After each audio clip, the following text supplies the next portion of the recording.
from impersonal to personal. There's a lot of that in what we're going to be discussing this morning.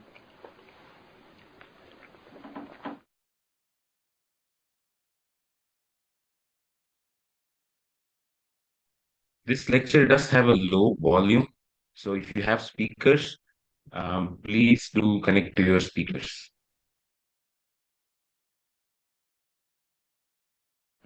And it's fascinating. So we'll be covering text 21, 22, and 23.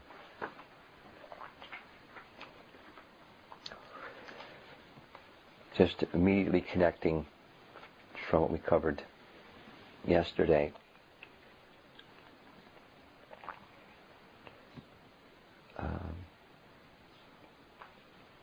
Reducing the influence of passion and ignorance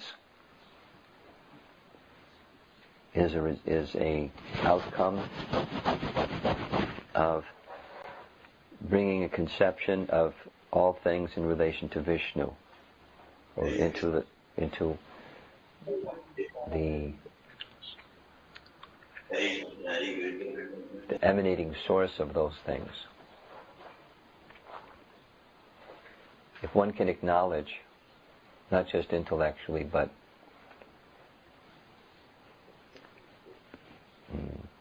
in a responsible manner of living, that everything has a proprietor, because the conception that everything comes from God means He's the proprietor. If I think it doesn't belong to anybody, then there's the option that I can make it mine. Of course, if I'm a thief, I don't have to think about, does it belong to somebody? My program is to make it mine. But if that being a thief mentality is something I'm not inclined to do,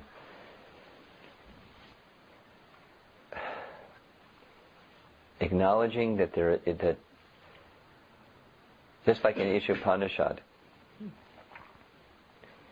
the invocation of Ishopanishad is that all emanations come from the complete whole. Om Purnamadak Purnamidam Purnat Purnamudachyate. Purnasya Purnamadaya Purnameva Vashishyate.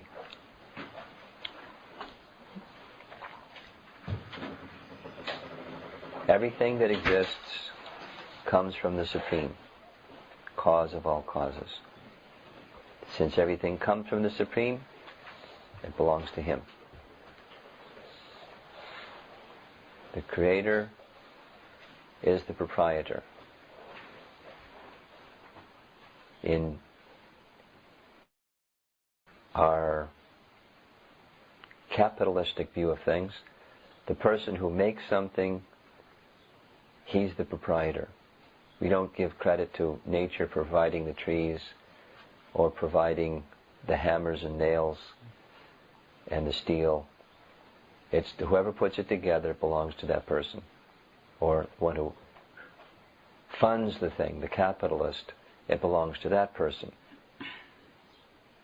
So maybe it belongs to the laborer, maybe it belongs to the investor, but neither the laborer nor the investor may wish to recognize where did all those gifts come from? Where did the abilities to assemble it come from? Where does the understanding how does the whole thing work to put it together come from? So a spiritual perspective is to go in regression back and back and back, and where does it all come from? It all comes from whatever that source is. That's the proprietor. And we enter into the scene, we come into this world owning nothing, we leave this world owning nothing. And then what our position is determined by how we relate to those things that we come in contact with. The spiritual conception is to recognize all things belong to God. The passionate conception is, let me make it mine. The ignorant conception is, I got frustrated because I didn't get the happiness I wanted when I got it. Or the thing I wanted I didn't get, so I'm frustrated. In the mind, the text 20 is, the mind is always agitated by the passionate mode. Let me make it mine. I want to own it. I want to control it. And I want to enjoy it. And I want to rearrange those parts of it that don't suit me. Passionate mode. The mind is agitated by the passionate mode, and frustration that follows passion. It didn't satisfy me. It's somebody else's fault. I'll fix them.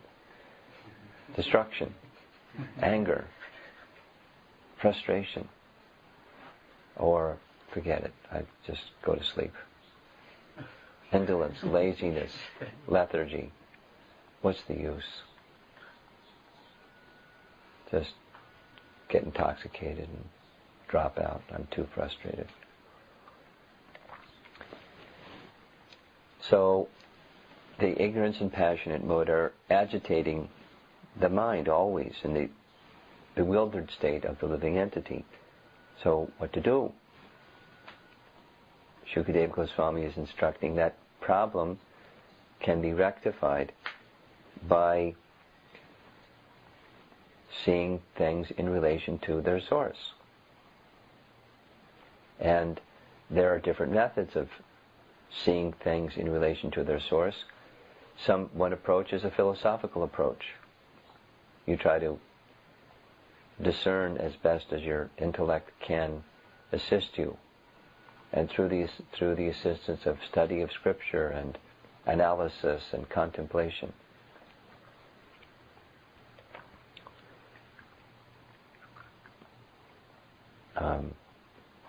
Another method is you withdraw, even there's desires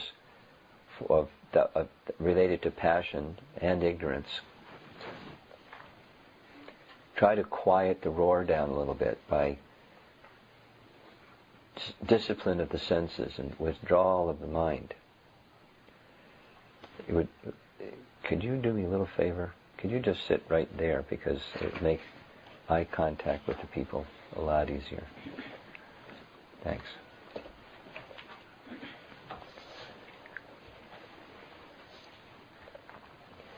So, what Shukadeva Goswami is introducing here, we emphasized this yesterday morning, a preliminary, it's not the ultimate, methodology that he's introducing is meditation upon the universal form. That is, the potencies of the Supreme as they're manifest in this world, and seeing the potencies of the Supreme in relation to the Supreme. Now, another method is to meditate directly upon the Supreme. And just so that we know where we're going with all of this, Maharaj Parikshit, after hearing this whole meditation on the potencies of the Supreme, or the universal form in this world of the Supreme who is of the spiritual world, he prefers just meditating upon Krishna, which leads into the second chapter, the Paramatma meditation, which leads into the devotional meditation. Just like with Dhruva, he was meditating on the Paramatma, and with such intensity that the Supreme Lord manifested himself externally as a person, and they had their personal exchange. But this is prior to that. This is further down the elementary introductory stages, where a person is so much absorbed in sense objects and trying to enjoy sense objects of this temporary world due to the influence of passion, and feeling great frustration when that real satisfaction doesn't happen because it doesn't touch the soul, because it's out there. It's not touching the soul. Frustrated. And its satisfaction isn't coming. So, to bring this influence of passion and ignorance down, meditation upon the combination of the practice of Ashtanga Yoga, yama, niyama, asana, pranayama, dhyana, dharana, samani, pratyahara, this eightfold yoga system, side by side with placing the mind upon the Virat Rupa. So the yoga system itself is mechanical. That type of yoga system. It's a meditative yoga system. Drilling the respiratory system, seating the body in such a way that the organs of the body are stimulated in a natural way, the senses are brought under control, the mind is brought under control, the mind is withdrawn from the objects of the senses and reposed internally, and then contemplation upon the soul and the Supreme Soul within. The methodology is a mechanical one.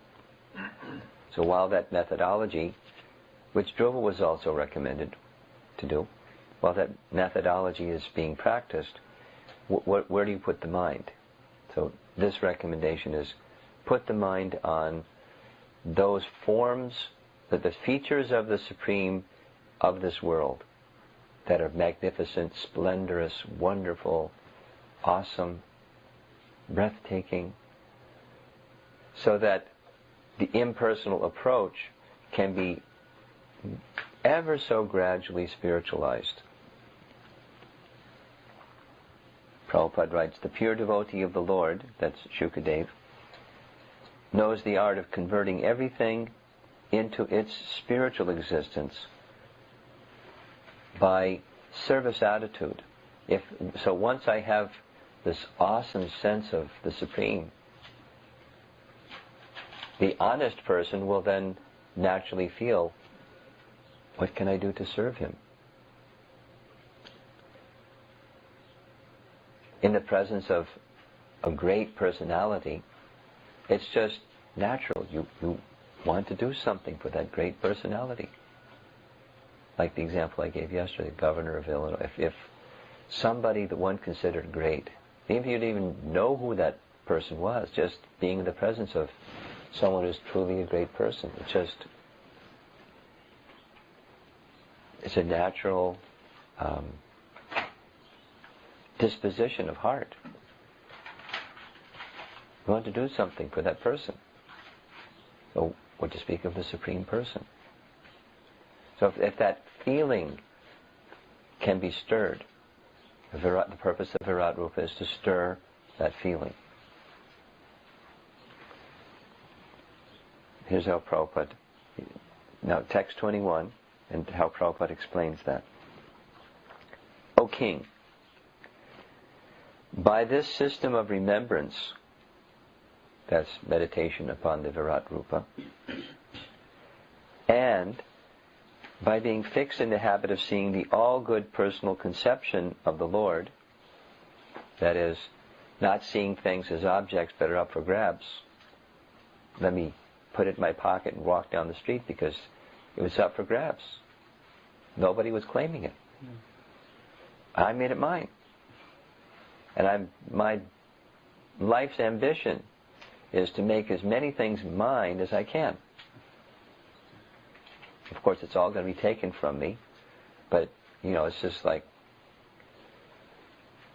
collecting stamps or something. People that are collectors, they collect knickknacks. I've been in people's homes, it's just like this unlimited array of little knickknacks. Wow. What are you going to do with all that stuff? collect some more of them. Anyway, to relieve that passionate push of owning and controlling, manipulating, enjoying the affairs of material energy, the habit of seeing the all-good personal conception of the Supreme means they're not objects that are up for grabs. It's the energy of the Supreme. It's the property of the Supreme. It's His. Let me respect that it's His, and let me respect Him. What splendor He manifests. Once Prabhupada was asked, is it okay, like, new devotees, is it okay to enjoy a beautiful sunset or a beautiful rose, something wonderful in nature? And Prabhupada said, yes. And when you are enjoying, it's not the spirit of, gratifying your senses, it's the spirit of appreciating how wonderful is Krishna. What a spectacular thing Krishna has created. And that spectacular thing is but a spark of His splendor. So how splendorous is Krishna if just this spark is being manifest by Him? How wonderful is Krishna. Like the cobbler who was appreciating the words of Narada, that he had gone to see Lord Narayan and he wanted to know, how many more lifetimes will I have before I return to the spiritual world? And Narayan said, tell the cobbler this is his last lifetime. And if he asks you, what was Narayan doing? Tell him that he was putting an elephant through the eye of a needle. And when Narayan told the cobbler, when Narada told the cobbler that's what Narayan was doing, he said, oh, my Lord, it's so wonderful. And then Narada said, well, how can you accept that he was putting an elephant through a little opening at the eye of a needle? And his response was, well, he can do anything. He can put a whole banyan tree, hundreds and hundreds of banyan trees, inside a little seed. So he can put whole banyan trees inside a little seed. Why he can't put an elephant through the eye of a needle? My Lord is so wonderful. So by even little things within nature, or by not man-made arrangements but God-made arrangements, so much of technology is just studying what God made and tried to reproduce it. The whole of nanotechnology is just focused on, what goes on in a micro scale and how we can imitate it. How do insects that don't have eyes like we have, how do they see? They study that, study that, study that. So they can make little micro, spy things for war technology and go see what everybody is doing. That's what they're doing. That's what they're doing. And then once they figure the technology out, they make it available to some commercial something for some commercial purpose, and then they get their money back from all the money they've invested. And thus the world goes round. But where is the appreciation? How wonderful is God, who has made these amazing things? So that's the spirit here. When those two things happen, remembrance of this by contemplation on Virat Rupa, and seeing things in relation to a personal creator and proprietor and enjoyer, then very soon a devotional attitude of service to the Lord awakens. That is, I want to serve Him. I want to always remain in His association. What are you doing? Always in the association of such an amazing person. You want to do something for them. Here's Prabhupada's purport. This is packed.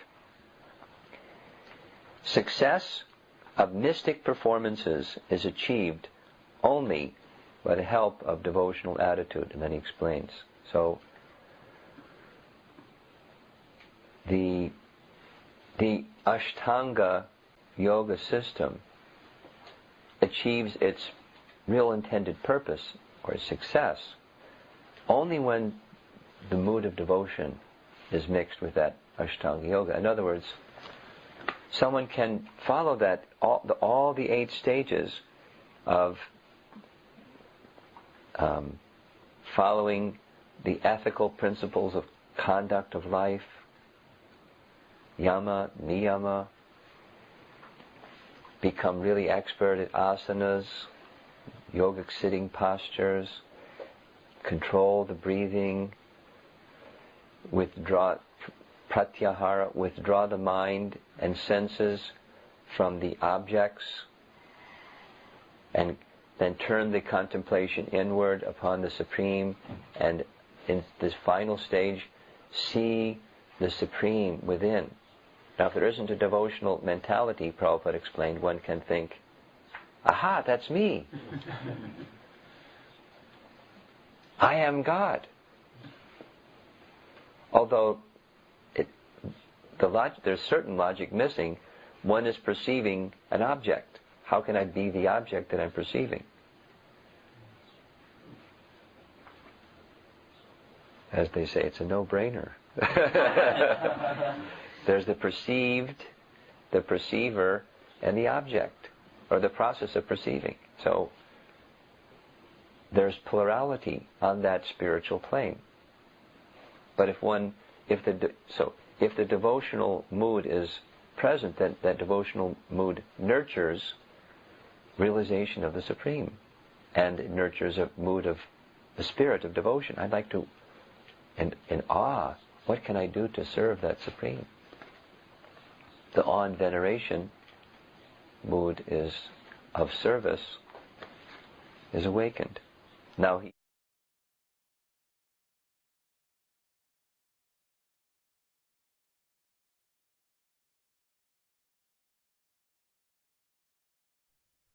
Any comments or questions, or something that you like in this session today that you would like to elaborate? Or if anybody wants to do a summary, please do so.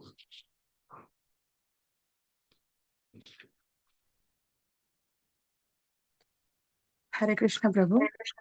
Hare Krishna, Ramani Mataji, please. From today's lecture, Prabhu, so everything is coming from the God.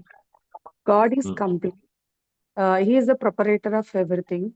Generally, I'm doing anything, I'm doing this hard work. So first we have to come out from that mode. He is the source, he is the cause of all the causes. That is one point, Prabhu. And one more thing, Prabhu, like Maharaj explained, problems can be rectified seeing things related to the source. Can you give example, Prabhu, of that? For that? I can ask other devotees too. Okay. Harisham Prabhu, are you there on the call? In Hemasunder Mataji's call, or no? It's not there.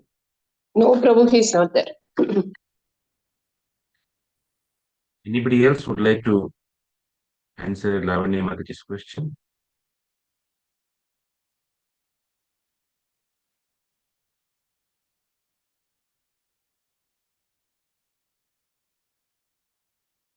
Silence. Nobody wants to answer. Hare Krishna, Prabhu. Kumari. Yes, Mataji. Yes, Mataji. I think what Maharaj meant was that we think that we are the proprietors of everything, and the problem starts there. When we take it for granted, whatever I have created is mine, we quite forget that the ingredients, everything, the ability, everything comes from God. So So when you go back and connect to the origin of everything, then we will understand that everything belongs to God and we are only a temporary given that. So that is what he meant by connecting it, our problem of this ownership. And so then the problems which arise with the mode of passion and ignorance will disappear. That's what I understood. Thank you. Thank you. I'll just elaborate further what you said, Mataji. So consider Lavanya Mataji that a person, let's say there's a lady, she's married. What Maharaj was saying is the moment a person, uh, like the way the capitalist works in this world is he gets raw materials, but whoever does something with the raw materials, he claims ownership of it. Whoever has invested money in it, they claim owner of it. You take the same case with respect to our human relationships also. You are married, you have a husband. Where did your husband come from? Probably from his parents. And where did his parents come from? You can go back and back continuously, you can do that. But finally, what happens when a person is married? One person thinks 5 years ago, 10 years ago, or 20 or 30 years ago, I got married to this spouse. This person is mine. He or she has to do the way I say it, right? Just because there was a ceremony, we start having the control of that person. Go to the next level. Forget the other person also. Because I have a tongue, I can eat what I want. Because I have an eye, I can see what I want. The eye is mine, the tongue is mine. To whom does it belong? How has it come? That we do not see. And that is why in the Bhagavad Gita, there's a chapter called the opulence of the absolute. Arjuna asks about the vibhutis or the opulence of the absolute so that this tendency of ours in which whatever I come in touch with becomes mine can rather be seen in the light that this belongs to Krishna. Like in the chapter when we talk about the taste of water, there is a taste in water.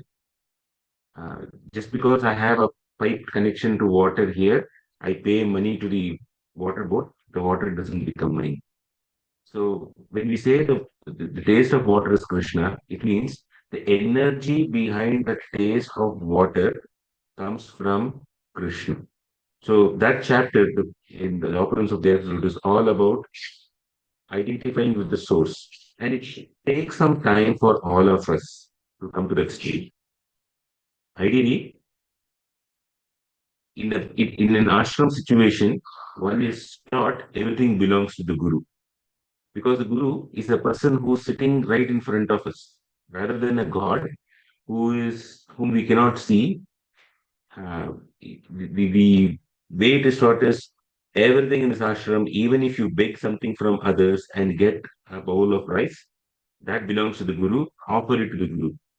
And then it becomes easy for a student to know that everything belongs to the guru. The guru wants, he'll give me something. If the guru doesn't want, he will not give me.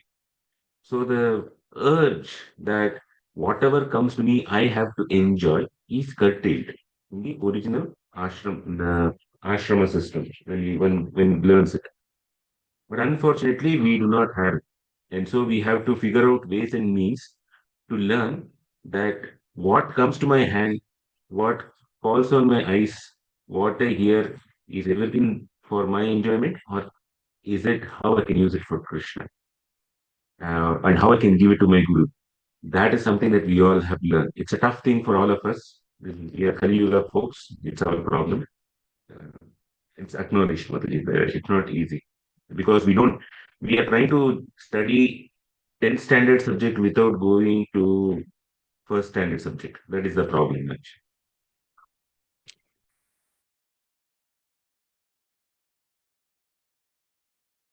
Does that help, Lavanya Mataji? Yes, Prabhu. Yes, Prabhu. Thank you. Hare Krishna. Anybody else? Any other comment?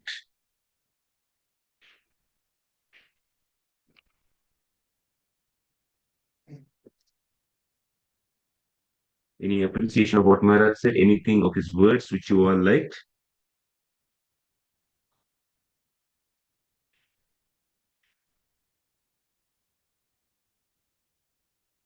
Okay.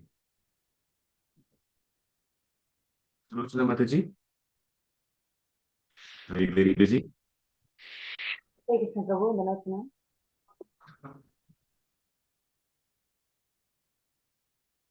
I'm unable to hear you, Sulochana Mataji.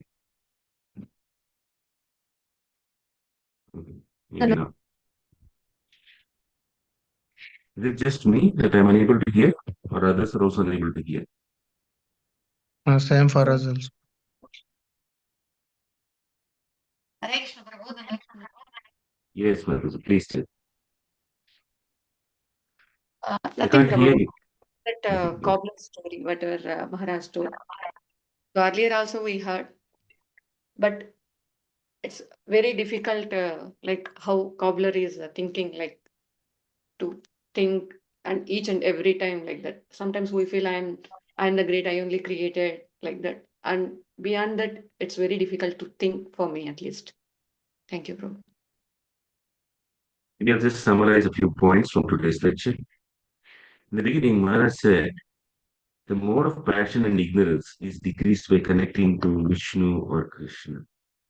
And that's what Lavanya Mataji's question to me was. Um, it is not easy to connect things to Krishna. Um, in the sense, when we wake up in the morning, as simple, I'm not even talking about anything else. When we wake up in the morning or when we go to bed, it is not easy. But if through the process of hearing, we get an attraction to Krishna, if through the process of service, we have an, a service or a project to work for Krishna in the morning, then we can wake up in the morning just for that purpose. And Srila Prabhupada has given us that one project. Wake up every day and chant Hare Krishna Mahamantra. To look forward to it. That's one. And the way Maharaj today he spoke about there is the spiritual mode of spirituality, there's the mode of passion and ignorance. He didn't say the mode of goodness, though. He said it's a mode of being spiritual, where spiritual means it belongs to Krishna. And that we all know. And what was nice, I find, was when he talked about the mode of passion. He said it belongs to me, and I rearrange things according to what I want. It's the configuration of matter. I like this, I like that, so I'll keep arranging things the way I want it. And the mode of ignorance is I didn't get what I want. So finally I become lazy or lethargic. And he brought in a very nice sequence. When they are the mode of passion, we arrange things according to me. And because we are not the complete controller, when we don't get something, it is somebody else's fault. And when it is somebody else's fault, we go to fix them. And we cannot able to fix others. Finally, it comes back to, oh, it's a waste of doing it, and we get to the mode of ignorance. I like the way he has analyzed most of us in this world and brought about how we are all in a mode of passion and ignorance. Um, one other sentence which Maharaj said, in the presence of a person of great power, one wants to do something for that person. And it is true for most people, except for those who are so full of themselves that they always want the attention to be on themselves. Many devotees have had this experience with Srila Prabhupada, they have had this experience with the disciples of Srila Prabhupada. And the common thing is that uh, we get attracted to a great person somehow or the other. But why is it that we get attracted? One, we can always say is because they are trying to please Krishna. And that is true. And there is also a concomitant aspect of it, which is such great persons are so selfless that they are not looking to see what they can exploit from me. And this is known to the Paramatma in the heart of that great soul. It is known to the Paramatma, the same Paramatma in my heart. And consequently, we let loose our guard involuntarily without knowing what is happening. Our guard is let loose because there is a sense of safety and security that some other person is not trying to utilize me. I mean, we don't know it explicitly, but it comes in very implicit way. And that is why one knowing that, I mean, being there in a situation where the other person is not trying to exploit me, plus the Paramatma telling here is a person who is connected to the absolute truth, makes this person very attractive. People can be attractive and yet manipulative. But such great souls like Srila Prabhupada and some of his stalwart disciples, they have a connection to Krishna, and which is fostered by lack of wanting to enjoy things of this world, rather wanting to utilize things of this world for Krishna. And that's why, in the presence of such great people, we want to do something. So that's all from my side. Anybody else would like to add anything more? I just spoke because maybe sometimes people need or devotees need time to think through and speak. Hare Krishna, bro. Awesome. 100 pranam. Yes. Just one or two points, or just to add on. So you mentioned the fact that every day when we get up, for example, how do we connect to what we have to do? So this we heard from Maharaj, appreciation for him, that the moment he gets up and he thinks what Srila Prabhupada has given to me and what am I supposed to do for him. So we see the way he works through this example. So he tries to connect everything and he goes on with the service. That is one. And one or two things which I liked is, if there are desires, so desires will come. So he mentioned how do we quieten the roar a little bit. So that part I like, Prabhu. And he also mentioned that we feel great frustration when satisfaction does not come. So when we try to enjoy the objects of senses and when it's not satisfying, we feel great frustration, because he mentioned that the objects of the senses does not touch the soul.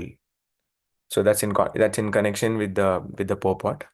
And one more nice thing which Maharaj mentioned is that a pure devotee has the ability to convert everything into spiritual by service attitude. And we see this Maharaj constantly repeating how we in presence of a great person, what to speak of God who is the greatest, how do we want to do something for him always? And we see this Maharaj doing this day in day out for Srila Prabhupada and Krishna. And he also quoted the example when Srila Prabhupada was asked if he can enjoy a rose or a sunset. He said, yes, definitely. But then we have to immediately see it in connection with Krishna. If such a small spark can be so wonderful, how wonderful would Krishna be? And so that is one thing, Prabhu. Thank you, Hare Krishna. Fabulous. Fabulous, true. Thank you. We'll end our discussion here today. We'll continue with these classes. I think we need at least 4 more sessions to complete this lecture. Thank you very much. Jagat Guru Srila Prabhupada ki jai. Srila Ramdas Swami Maharaj ki jai. Grantharaj Srimad Bhagavatam ki jai. Yeah. Hare Krishna. Thank you, Prabhu. Hare Krishna.